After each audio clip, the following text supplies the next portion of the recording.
Welcome to secret of சமையல். இன்னைக்கு நம்ம பார்க்க போகிறது ரொம்ப ரிச்சான ஒரு மலாய் பன்னீர். இது வந்து ராஜஸ்தானி ஸ்டைலில் ஒரு மலாய் பன்னீர் இன்னைக்கு நம்ம பார்க்க போகிறோம். நார்மலி நார்த் இந்தியன் டிஷ்ஷஸ்லாம் ரொம்ப காம்ப்ளிகேட்டடாக இருக்கும், நிறைய ஐட்டம்ஸ் போட்டு செய்வாங்க. ஆனால் இந்த மலாய் பன்னீர் வந்து ரொம்ப ஈஸி, ரொம்ப சிம்பிள், சீக்கிரமே செஞ்சிடலாம். ரொம்ப கம்மியான இன்க்ரீடியன்ஸ் தான் தேவை. இதுக்கு ஒரு 10 நிமிஷத்தில் இந்த கிரேவி நீங்கள் ரெடி பண்ணிடலாம். ரொம்ப ரிச்சாக இருக்கும் இந்த கிரேவி.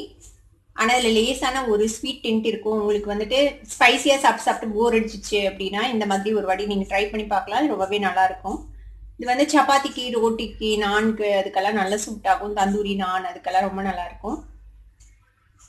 இந்த ராஜஸ்தானி மலாய் பன்னீர் எப்படி செய்யறது அப்படின்னு பார்க்கறதுக்கு முன்னாடி நீங்கள் என்னோட சேனலுக்கு இப்போதான் முதல் முறையாக வரீங்கன்னா இந்த வீடியோக்கு கீழே இருக்கிற இந்த சிகப்பு கலர் சப்ஸ்கிரைப் பட்டனை மறக்காமல் ப்ரெஸ் பண்ணுங்க. அது பக்கத்தில் இருக்கிற நோட்டிஃபிகேஷன் பெல்லையும் கிளிக் பண்ணிடுங்க. அப்பதான் என்னோட ஃபியூச்சர் நோட்டிஃபிகேஷன்ஸ் உங்களுக்கு உடனே வந்து சேரும். சரி வாங்க, இப்போ இந்த டேஸ்டியான ரிச்சான ராஜஸ்தானி மலாய் பன்னீர் எப்படி செய்யலாம் அப்படின்னு பார்க்கலாம். ராஜஸ்தானி மலாய் பன்னீருக்கு வந்துட்டு நான் ஒரு 100 கிராம்ஸ் ஆஃப் பன்னீர் எடுத்துருக்கேன். இது வந்துட்டு ஃப்ராசன் பன்னீர், அதனால நான் இப்போ இது வெட்டி நல்லா சுடுதண்ணியில் போட்டு வச்சிருக்கிறேன். ஒரு அரை மணி நேரமா இது ஊறிட்டு இருக்குது. நீங்கள் ஃப்ரெஷ் பன்னீர் யூஸ் பண்ணுறீங்கன்னா அப்படியே கட் பண்ணி நீங்கள் அப்படியே சாப் பண்ணி போட்டுருங்க. இந்த மாதிரி க்யூப்ஸாக வெட்டி வச்சிருக்கேன் நான். இதுக்கு வந்துட்டு ஒரு மீடியம் சைஸ் ஆனியன் இந்த மாதிரி சாப் பண்ணி வச்சுக்கோங்க, ஃபைன் சாப் பண்ணி வச்சுக்கோங்க. இதுக்கு வந்து பச்சை மிளகாய் மட்டும்தான் காரத்துக்கு நம்ம போட போகிறோம். நான் வந்து ஒரு 2 மிளகாய் ஆட் பண்ணியிருக்கிறேன். நீங்கள் உங்கள் காரத்துக்கு எவ்வளோ வேணுமோ அந்த அளவுக்கு பச்சை மிளகாய் சேர்த்திக்கோங்க. இது வந்துட்டு ஒரு 4 பூண்டு ஃபைன் சாப் பண்ணி வச்சுருக்கிறேன். தாளிக்கிறதுக்கு வந்து சீரகம் ஒரு அரை டீஸ்பூன் அளவுக்கு, பட்டர் வந்துட்டு ஒரு 1 டீஸ்பூன், நம்ம கடைசியாக ஆட் பண்ணுவோம் பட்டர் அதுக்காக. முந்திரி பருப்பு வந்துட்டு ஒரு 10 முந்திரி பருப்பு. இதை வந்து நம்ம வேக வச்சு அரைச்சி எடுத்துக்க போகிறோம். மில்க் வந்துட்டு ஒரு அரை கப் அளவுக்கு மில்க் எடுத்துருக்கிறேன்.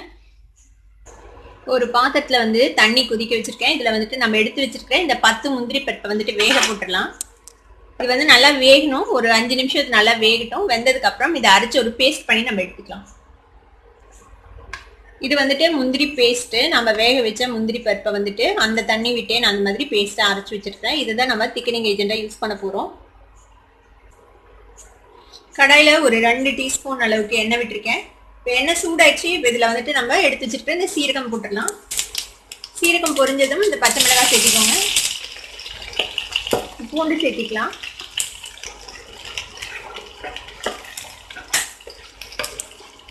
கூடவே வெட்டி வச்சுருக்கிறேன் இந்த வெங்காயம் சேர்த்துக்கலாம்.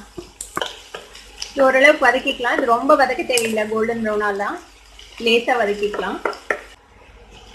இப்போ வெங்காயம் ஓரளவுக்கு வதங்கிடுச்சு. இப்போ நம்ம அரைச்சி வச்சிருக்கிற இந்த முந்திரி பேஸ்ட் சேர்த்துக்கலாம்.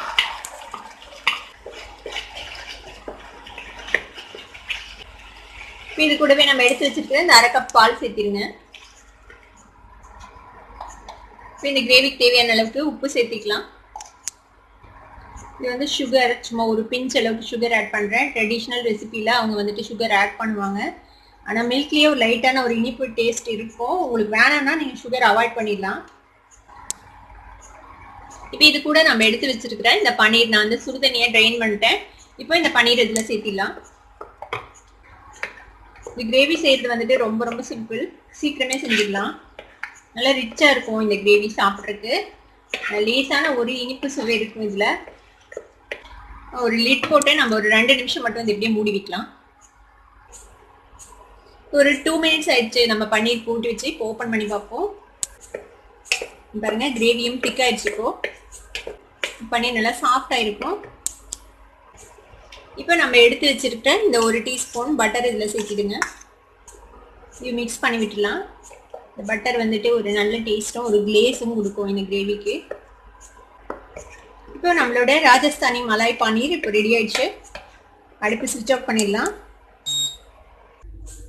இந்த ராஜஸ்தானி மலாய் பன்னீரை நீங்களும் உங்கள் வீட்டில் ட்ரை பண்ணி பார்த்துட்டு எப்படி இருந்தது அப்படின்னு கமெண்ட்ஸில் ஃபீட்பேக் கொடுங்க. இந்த வீடியோ உங்களுக்கு பிடிச்சிருந்ததுன்னா சப்ஸ்கிரைப் பண்ணுங்க, பக்கத்தில் இருக்கிற பெல் ஐக்கானை கிளிக் பண்ணுங்க. அப்பதான் என்னோட நோட்டிஃபிகேஷன்ஸ் உடனே உங்களுக்கு வந்து சேரும். லைக் பண்ணுங்க, ஷேர் பண்ணுங்க. தேங்க்யூ ஃபார் வாட்சிங் this video viewers. Bye bye.